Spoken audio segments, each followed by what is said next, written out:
सदियों पुरानी बात है। बगदाद में एक सौदागर रहा करता था जो तिजारत के सिलसिले में दूर दराज इलाकों की यात्रा किया करता था और 4-5 महीने के बाद ही घर लौटता। एक दिन जब वह अपनी आम दिनचर्या के मुताबिक सफर पर रवाना होने वाला था, तभी उसका छोटा बेटा दौड़ता हुआ उसके पास आया और उससे लिपट गया। तोतली जुबान में वह मासूमियत से बोला, बाबा आप ना जाएं, आप घर पर ही रहें, मैं आपके साथ खेलना चाहता हूँ। सौदागर ने अपने बेटे को प्यार से गले लगाया और उसे समझाने की कोशिश की, मगर वह बच्चा बार बार यही कहता रहा कि बाबा किसी और को भेज दो, आप मत जाओ। यह सब उसकी बीवी रसोई में खड़ी चुपचाप देख रही थी। वह धीरे से अपने शौहर के पास आई और बोली, आज से पहले जब भी आप सफर पर गए हैं, मैंने कभी कोई डर महसूस नहीं किया, लेकिन आज मेरे दिल में एक अजीब सी बेचैनी है। और देखिए, हमारा बेटा भी क्यों बार बार आपको रोक रहा है, समझ नहीं आता। मेरा दिल कहता है कि आज आप ना जाएं। अल्लाह का दिया हमारे पास सब कुछ है, अब कमाने की कोई जरूरत नहीं। बीवी की बात सुनकर सौदागर थोड़ा भावुक तो हुआ, लेकिन उसने ठंडे स्वर में कहा, वो तो बच्चा है, जिद कर रहा है। पर तुम क्यों ऐसी बातें कर रही हो? मैं इन बातों की परवाह नहीं करता, होता वही है जो खुदा चाहता है। इतना कहकर उसने किसी की भी बात पर ध्यान नहीं दिया और सबको खुदा हाफिज कहकर घर से बाहर निकल आया। बाहर उसका काफिला पहले से ही तैयार खड़ा था, जो उसका इंतजार कर रहा था। वह घोड़े पर सवार हुआ और सफर के लिए रवाना हो गया। वह सारा दिन सफर करते रहे और जब रात हुई तो एक घने जंगल के करीब पहुंचकर काफिले ने वहीं पड़ाव डाल लिया। सभी मुसाफिर अपनी अपनी जगह थकान मिटा रहे थे। ये तभी अचानक कुछ लुटेरे वहां आ धमके। उन्होंने ललकारते हुए कहा, ऐ काफिले वालों, अगर चाहते हो कि हम तुम्हें कोई नुकसान न पहुंचाएं तो अपने सरदार से मिलवा दो। अगर हमारी बात नहीं मानी तो सारा काफिला लूट लिया जाएगा। सुनकर काफिले में से एक शख्स उठ खड़ा हुआ और बोला, हमें अपने सरदार को छुपाने की कोई जरूरत नहीं। हमारा सरदार बहुत नेक दिल इंसान है, वो तो अभी सामने खेमे में आराम कर रहा है। लुटेरे उस आदमी के साथ खेमे की ओर बढ़े। वह शख्स अंदर गया और सरदार को जगाकर बोला, ऐ मालिक, कुछ लोग बाहर खड़े हैं जो आपसे मिलना चाहते हैं। सरदार यानी वही सौदागर नींद से उठते हुए बोला, उन्हें अंदर ही बुला लो। सरदार की बात सुनकर सभी डाकू खेमे में दाखिल हो गए। सौदागर ने मुस्कुराकर सलाम दुआ की और उन्हें बैठने का इशारा करते हुए कहा, कहिए जनाब, इस नाचीज से क्या काम है? आप लोग कहां से तशरीफ लाए हैं? सौदागर की बात सुनकर वे डाकू जोर से कहकहा लगाकर हंसने लगे।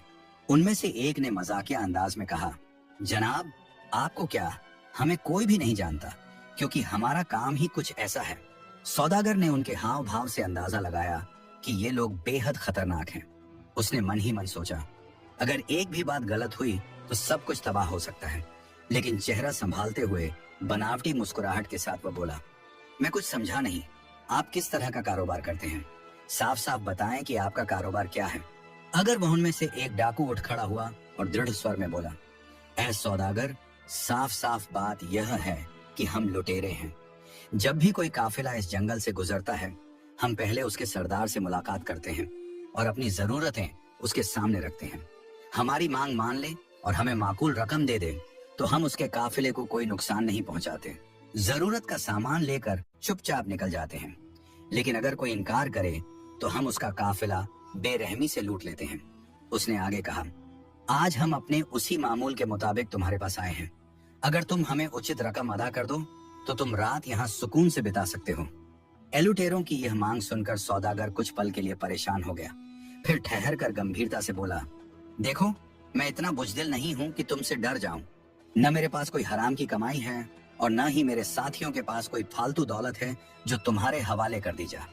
सौदागर की यह बात सुनते ही लुटेरे गुस्से में अपनी जगह से उठे और तलवारें नियाम से खींच ली। चाहे हमारा अंजाम जो यह देख। सौदागर ने तुरंत अपने काफिले के साथियों को पुकारा और कहा, हम इन्हें एक पाई नहीं देंगे, हम इन जालिमों से मुकाबला करेंगे भी हो। उसके यह कहते ही काफिले के लोग लुटेरों पर टूट पड़े। घमासान लड़ाई शुरू हो गई। दोनों पक्षों को चोटें आईं, लेकिन काफिले के लोग बहादुरी से डटे रहे। कुछ देर की जबरदस्त भिड़ंत के बाद काफिले के लोगों ने डाकुओं पर गलबा पा लिया। जब लुटेरों ने देखा कि वे हार रहे हैं तो उन्होंने वहां से भागने की कोशिश की, लेकिन उन्हें भागने का कोई मौका नहीं मिला। काफिले के लोगों ने बहादुरी से उन्हें पकड़ लिया और सभी लुटेरे गिरफ्तार कर लिए गए। इस लड़ाई में सौदागर बुरी तरह जख्मी हो गया। जमीन पर पड़े पड़े उसे अपनी बीवी और बेटे की याद सताने लगी। उसके दिल में बार बार यही ख्याल आ रहा था कि शायद यही वह खतरा था जिसकी आहट उसकी पत्नी और बेटे को पहले से महसूस हो रही थी और जिसकी वजह से वे उसे सफर पर जाने से रोक रहे थे। सौदागर दर्द से कराहता रहा और उसे अपनी जिंदगी की कोई उम्मीद नजर नहीं आ रही थी। किसी तरह वह रात अल्लाह अल्लाह करते हुए गुजर गई। सुबह होते ही उसने पूरे काफिले को रवाना होने का हुक्म दिया। कई लोग जख्मी थे, इसीलिए वे धीरे धीरे आगे बढ़े और अंततः शहर में दाखिल हुए। शहर पहुंचते ही सबसे पहले जख्मियों को तबीबा खाने चिकित्सालय में ले जाया गया, जबकि बाकी लोग जो सामान साथ लाए थे उसे बाजार में बेचने में लग गए। जितने दिन तिजारत में गुजरे उतने दिनों में जख्मियों की हालत कुछ बेहतर हो चुकी थी और सौदागर भी अब काफी हद तक सेहतयाब हो गया था। एक दिन जब वह पूरी तरह ठीक हो गया तो उसने अपने सभी साथियों को एक जगह इकट्ठा किया और उनसे पूछा, हमारे पास जो लुटेरे कैदी हैं उनके साथ क्या किया जाए? क्या हम उन्हें माफ कर दें? ये सुनकर काफिले के लोग हैरान रह गए और बोले, मालिक, हमें आप पर ताज्जुब हो रहा है। ये जालिम तो हमारी जान लेने पर तुले हुए थे और आप इन्हें माफ करने की बात कर रहे हैं। कौन जाने इन्होंने अब तक कितने मासूमों को मौत के घाट उतारा होगा और ना जाने कितने काफिले लूट लिए होंगे। अगर हम इन्हें मौत नहीं दे सकते तो कम से कम इन्हें आजाद भी नहीं करना चाहिए। हमें इन्हें गुलाम बनाकर बाजार में फरोख्त कर देना चाहिए। ये सुनकर सौदागर मुस्कुराया और बोला, अगर हम इनके साथ सख्ती करेंगे तो ये लोग और भी ज्यादा खतरनाक बन सकते हैं, लेकिन अगर हम इनके साथ नरमी और इंसानियत का बर्ताव करें तो मुमकिन है कि ये अपनी राह बदल लें और नेक रास्ते पर आ जाएं। मेरी बात मान लो, अगर फिर भी ये ना सुधरें तो जो सजा देना चाहो दे देना। काफिले के लोगों ने अपने सरदार की बात को मान लिया और लुटेरों को माफ कर दिया। इसके बाद सौदागर ने सभी डाकुओं को अपने पास बुलाया और गंभीर स्वर में कहा, तुम लोगों को क्या सजा दी जाए? हमारे काफिले के साथियों का कहना है कि या तो तुम्हें सरेआम फांसी पर लटका दिया जाए या फिर गुलाम बनाकर बाजार में बेच दिया जाए। अब तुम ही बताओ, क्या तुम इन सजाओं के लिए तैयार हो? उसकी बात सुनकर खेमे में सन्नाटा छा गया। सजा का नाम सुनते ही डाकुओं की आंखों से आंसू बहने लगे। फिर सौदागर ने सख्त लहजे में कहा, इन सबको तख्तादार फांसी पर लटकाने की तैयारी की जाए। ये सुनते ही डाकू थर थर कांपने लगे। उनमें से एक ने कांपती आवाज में कहा, सरदार, हमें माफ कर दीजिए। जिन कबीलों में हम पैदा हुए हैं वहाँ हमारे बुजुर्ग भी यही काम करते आए हैं। हमें बचपन से चोरी और डाका सिखाया गया है। अगर हम में से कोई मेहनत मजदूरी करने की कोशिश करता है तो कबीले वाले उसका मजाक उड़ाते हैं। हम मजबूरी में ये काम करते हैं। अगर आपने हमें सजा दी तो हमारे बच्चे यतीम हो जाएंगे। सौदागर ने यह सब सुनकर मन ही मन सोचा, मैं जैसा सोच रहा था बिल्कुल वैसा ही हो रहा है। इन लुटेरों की अक्ल ठिकाने आ चुकी है और ये अब सुधर सकते हैं। अगर इन्हें साथ रखा जाए और तिजारत सिखाई जाए तो शायद ये नेक रास्ते पर आ जाएं। फिर सौदागर ने कहा, ठीक है, तुम्हें एक शर्त पर माफ किया जाएगा। सबसे पहले तुम सबको अपने गुनाहों की सच्चे दिल से तौबा करनी होगी। फिर तुम्हें हमारे साथ रहकर मेहनत मजदूरी करनी होगी और तिजारत सीखनी होगी, तभी माफी मिल सकती है। यह सुनकर सारे डाकू फौरन सजदे में गिर पड़े और गिड़गिड़ाते हुए अल्लाह से अपने गुनाहों की माफी मांगने लगे। ये देखकर सौदागर को सुकून और खुशी महसूस हुई, क्योंकि उनके चेहरे पर सच्ची तौबा के निशान साफ झलक रहे थे। उसने तुरंत उनके बंधन खोलने का हुक्म दिया और उनके लिए एक अलग खेमे का इंतजाम करवाया। तिजारत पूरी होने के बाद सौदागर पूरे काफिले के साथ, इंक्लूडिंग उन तौबा किए हुए लुटेरों के साथ, वापस रवाना हो गया। कुछ दिन सफर करने के बाद सौदागर का काफिला उसी जंगल में पहुंचा जहां पहले डाकुओं ने उन पर हमला किया था। उस जगह पर पहुंचते ही अब तौबा कर चुके लुटेरों में से कुछ ने सौदागर से कहा, सरदार, इस जगह से थोड़ी ही दूरी पर हमारे कबीले बसे हुए हैं। हम पिछले कई दिनों से आपके साथ हैं, इसलिए हमारी बीवियां और बच्चे हमारी फिक्र में परेशान हो रहे होंगे। अगर आप कुछ वक्त की मोहलत दें तो हम उनसे मिलकर उन्हें अपनी खैरियत बता देंगे और यह भी समझा देंगे कि अब हम तिजारत के काफिले के साथ बगदाद जा रहे हैं। सौदागर ने उनकी बात सुनकर उन्हें जाने की इजाजत दे दी, लेकिन साथ ही सख्त लहजे में यह भी कहा, अगर तुम वापस नहीं आना चाहते तो अभी बता दो, ताकि हम तुम्हारा इंतजार न करें और काफिला लेकर सीधे बगदाद रवाना हो जाएं। लेकिन एक बात याद रखना, अब से अगर इस जंगल से गुजरने वाला कोई भी काफिला तुम्हारे हाथों तंग हुआ तो अगली बार कोई और सरदार तुम्हें माफ नहीं करेगा। इस बार तो मैं था, मगर अगली बार शायद कोई सख्त दिल होगा जो तुम्हें बिल्कुल नहीं छोड़ेगा। मेरी बात को गांठ बांध लो। सौदागर की बात सुनकर सारे लुटेरे उसके कदमों में गिर पड़े। उन्होंने जान बख्शने के लिए शुक्रिया अदा किया और नम आंखों से बोले, हम आपका एहसान कभी नहीं भूल सकते और न ही इसका कर्ज चुका सकते हैं। जब सौदागर उन्हें खुदा हाफिज कहकर विदा करने लगा तो उनमें से एक लुटेरा बोला, सरदार, अगर मुमकिन हो तो आप भी हमारे साथ चलें, ये मेरी दिल्ली ख्वाहिश है। पहले तो सौदागर ने विनम्रता से मना कर दिया, लेकिन जब बाकी लुटेरों ने भी इसरार किया तो वह आखिरकार मान गया। उस रात काफिले के सारे लोग अपने अपने खेमों में आराम कर रहे थे और सौदागर बिना किसी को बताए चुपचाप लुटेरों के साथ उनके कबीले की ओर रवाना हो गया। काफी देर सफर करने के बाद सौदागर ने बेचैनी से लुटेरों से कहा, तुम लोग तो कह रहे थे कि तुम्हारा कबीला जंगल के बिल्कुल पास है, लेकिन हमें चलते हुए बहुत देर हो चुकी है और अब तक तुम्हारा कबीला नहीं आया। आखिर तुम्हारा कबीला कितनी दूर है? उनमें से एक लुटेरा मुस्कुराकर बोला, बस सरदार, पास ही है, आप परेशान न हो, जब तक हम हैं आपको कोई तकलीफ नहीं होगी। इतना कहकर वे फिर से अपने घोड़े दौड़ाने लगे। कुछ और दूरी तय करने के बाद सौदागर ने थककर अपना घोड़ा रोक लिया और फिर गंभीरता से बोला, तुम लोग बार बार कह रहे हो कि कबीला पास है, लेकिन अब तक उसका कोई नामो निशान नहीं दिखा। मैं अब और आगे नहीं जा सकता।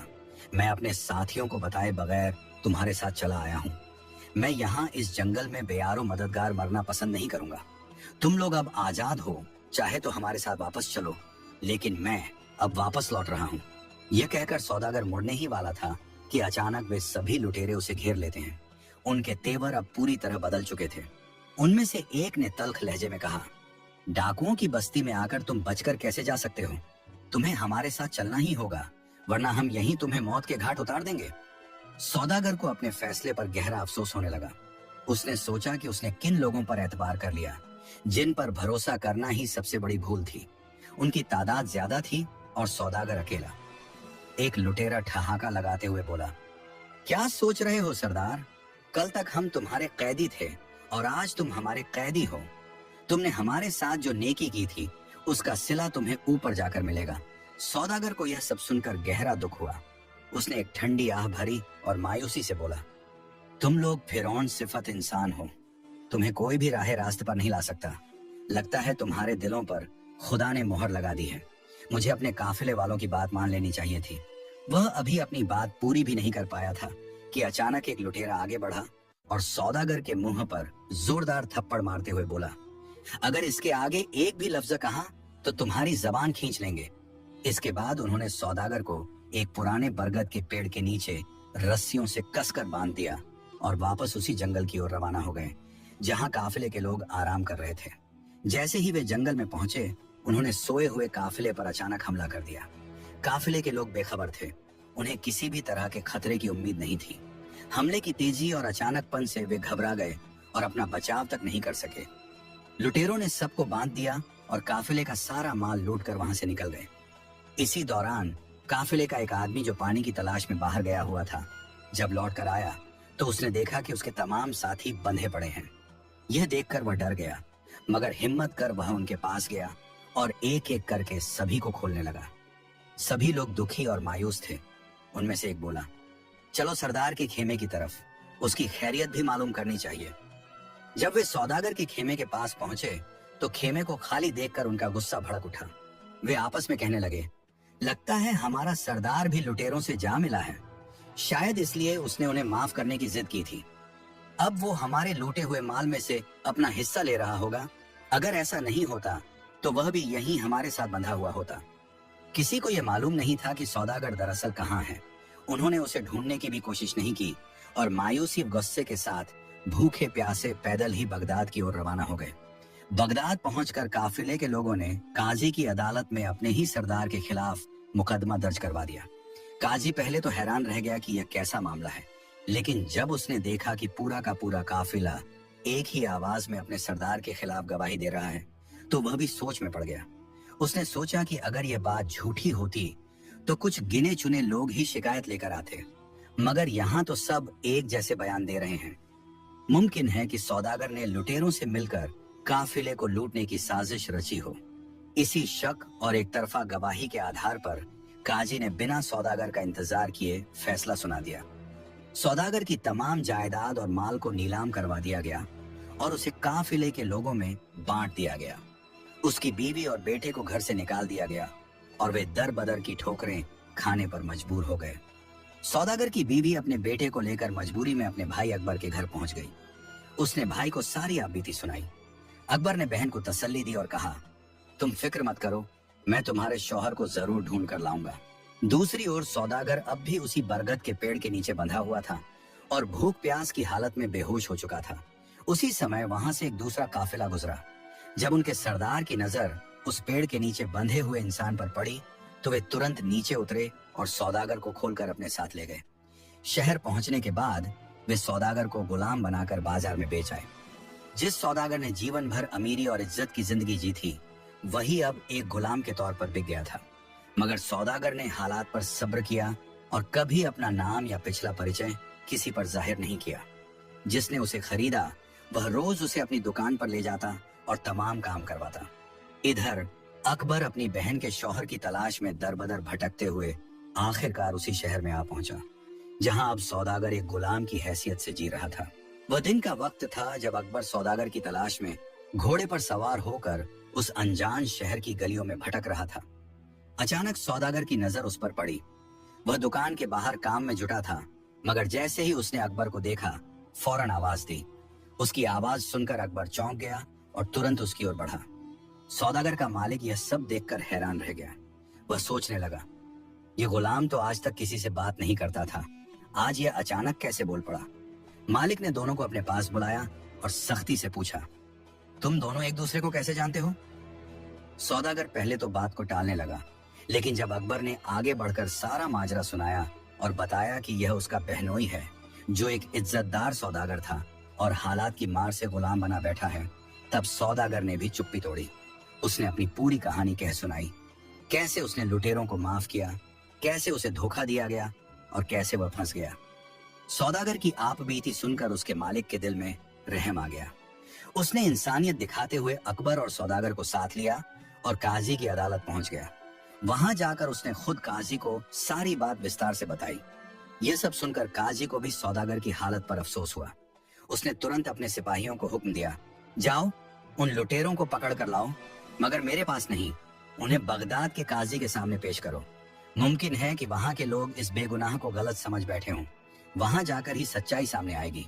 काजी के आदेश पर सौदागर सिपाहियों के साथ जंगल की ओर रवाना हुआ और सीधे लुटेरों की बस्ती की तरफ गया।